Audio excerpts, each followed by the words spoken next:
The wind was cold that afternoon, the kind that bites through thin sweaters and reminds you that autumn isn't always kind.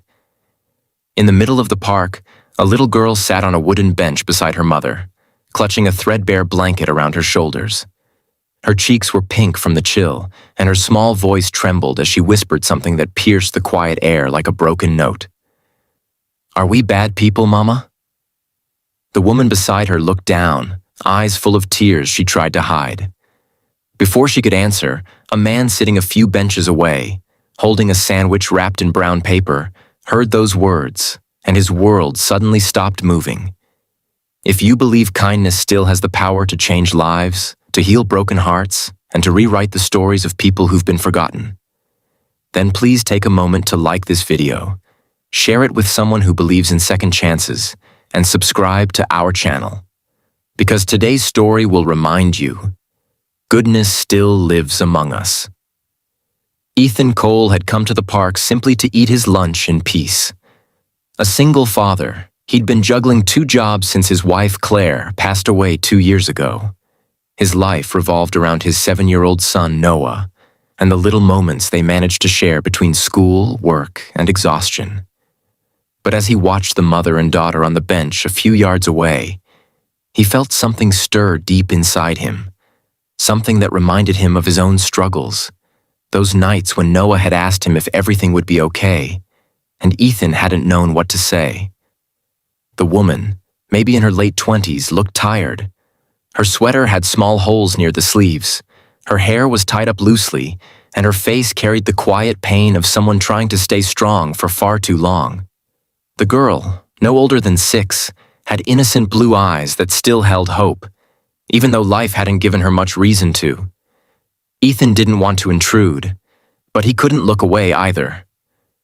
When the little girl asked that question again, this time louder, his chest tightened. "Are we bad people, Mama?" "Because nobody wants us anywhere."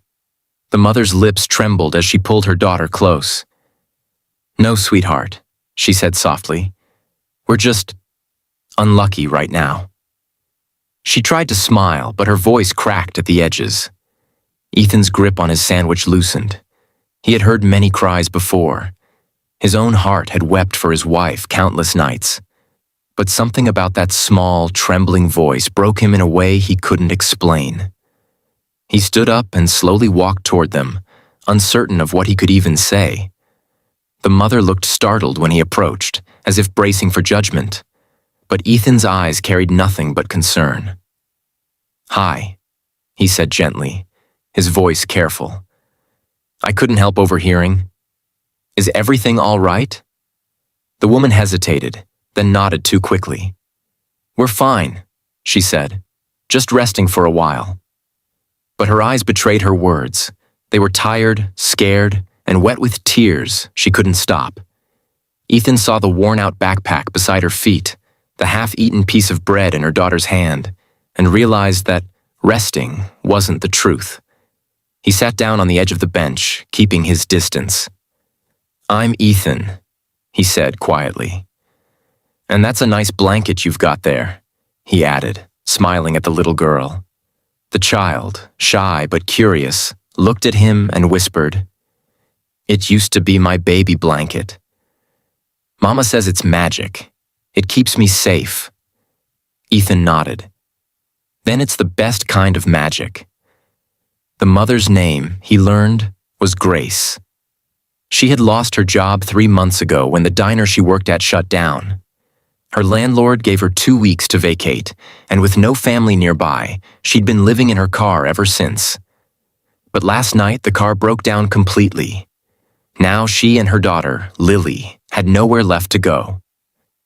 "I've been trying to find something, anything," Grace said softly, her voice trembling.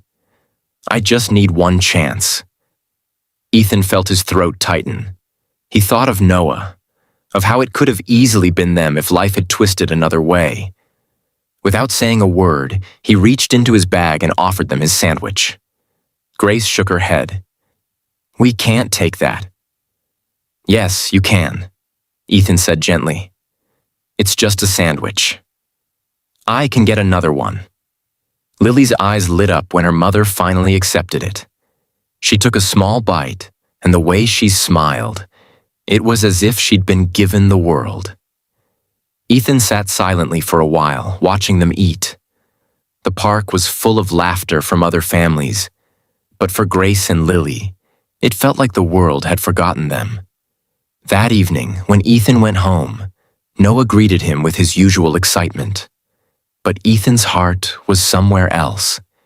He kept thinking about that little girl and her mother, wondering where they would sleep that night. After Noah went to bed, Ethan sat by the window, staring at the quiet street outside. He remembered how people had helped him after Claire's death. Neighbors who brought meals, co-workers who covered shifts. Back then, he had promised himself that someday he would pay that kindness forward. Maybe this was his moment. The next morning, Ethan returned to the park with a thermos of hot cocoa and some breakfast sandwiches.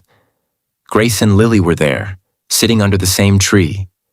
Their faces lit up when they saw him. He sat with them, shared breakfast, and listened as Grace told him about her life. How she had grown up in a small town, dreamed of becoming a teacher, but life kept knocking her down. "I just want to make sure Lily never feels unloved," she said quietly. "Even if I can't give her much." Ethan looked at her and saw the same resilience that had kept him alive after losing Claire. He couldn't let them slip through the cracks. That day, he called a friend who managed a small cafe nearby and asked if they needed help. Miraculously, there was an opening for a part-time waitress. Grace hesitated when he told her, but he smiled. "You said you just needed one chance, right?" "Take it." When she walked into that cafe the next day, she looked nervous, clutching Lily's hand tightly. But by the end of her first shift, she was smiling again for the first time in months. Ethan picked up Lily from the park and watched her draw pictures while waiting for her mom to finish.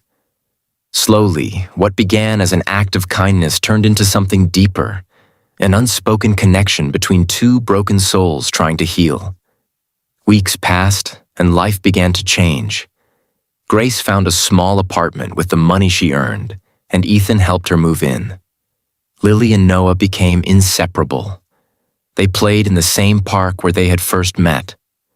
One evening, as the sun set and the sky turned gold, Ethan found himself sitting on that same bench again, watching Grace laugh with Lily. It was a sound so pure, so filled with life, that it brought tears to his eyes. But what truly stayed with him was the moment Lily looked up at him with her innocent eyes and said, "Mr. Ethan, Mama says you're our angel." He smiled and said, "Maybe we're all just angels for someone else, Lily." That night, Grace stood by the door as Ethan got ready to leave. "You didn't have to help us," she said softly. "But you did." "Why?" Ethan looked at her for a long moment. "Because once someone helped me when I thought I had nothing left," he said. "And because your little girl reminded me what real strength looks like." Tears filled her eyes. She stepped forward and hugged him tightly. It wasn't romantic, not yet. It was something more sacred. It was gratitude, humanity, and hope all woven together. Months later, Christmas lights glimmered across town. The cafe was busier than ever, and Grace had become one of the most beloved workers there. Ethan and Noah came by often, bringing small gifts for Lily. On Christmas Eve, as snow began to fall, Ethan invited them to spend the evening with his family. That night, laughter echoed through his home again, and for the first time in years, it felt whole. After dinner, while the children played by the tree, Grace sat beside Ethan on the couch. "You changed our lives," she said. "You didn't even know us, but you gave us a reason to believe again." Ethan shook his head. "You did that yourself," he said gently. "All I did was listen." Outside, snow covered the streets in a soft white blanket. The world seemed quiet and forgiving, as if every broken heart had found a place to rest. Grace looked at him and whispered, "You know what Lily asked me today?" She said, "Mama, do you think we're bad people?" I told her, no, baby. We're just people who got lucky enough to meet someone good. Ethan smiled through tears. Then maybe, he said softly, we were all meant to find each other. If this story touched your heart, please take a moment to like this video, share it with someone who needs to believe in kindness again, and subscribe to our channel for more stories that remind us of the beauty in humanity. Before you go, we'd love to know, have you ever helped someone who changed your life in return? Share your story in the comments below. And remember, sometimes the smallest act of kindness can heal the deepest wounds.